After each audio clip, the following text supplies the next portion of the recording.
48 घंटा मध्य राज्य में दक्षिण पश्चिम मौसुमी वायु प्रबल वर्षा येलो वार्निंग। आसंता 48 घंटा मध्य दक्षिण पश्चिम मौसुमी वायु राज्य मध्य को प्रवेश करने पाग संपूर्ण अनुकूल रही। फल राज्य में प्राक मौसुमी जनित कालबैशाखी वर्षा आरंभ हो गत 2 ରୁ 3 दिन मध्य उपकूल ओडिशा समेत उत्तर दक्षिण और आभ्यंतरीण किसी जिलार अधिकांश स्थान में हालुकार मध्यम धरणर वर्षा हो जाएगी।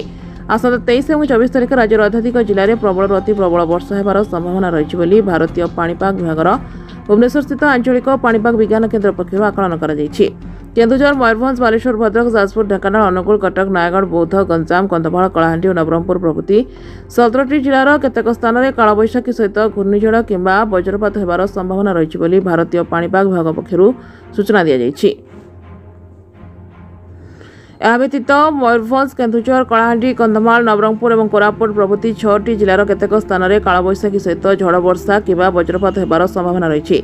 यह दृष्टि रखी समस्त जिला को येलो वार्निंग जारी करा सहित वज्रपात समय लोकों को पाणीपाग उपर नजर रखी सुरक्षित स्थान में आश्रय नेबाकू परामर्श दी जाइछि।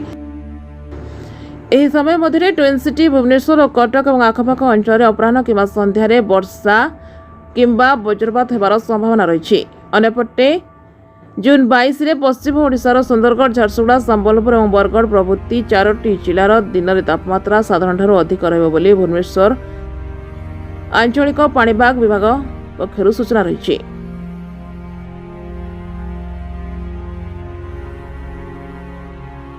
ब्यूरो रिपोर्ट जागृति लाइव मीडिया।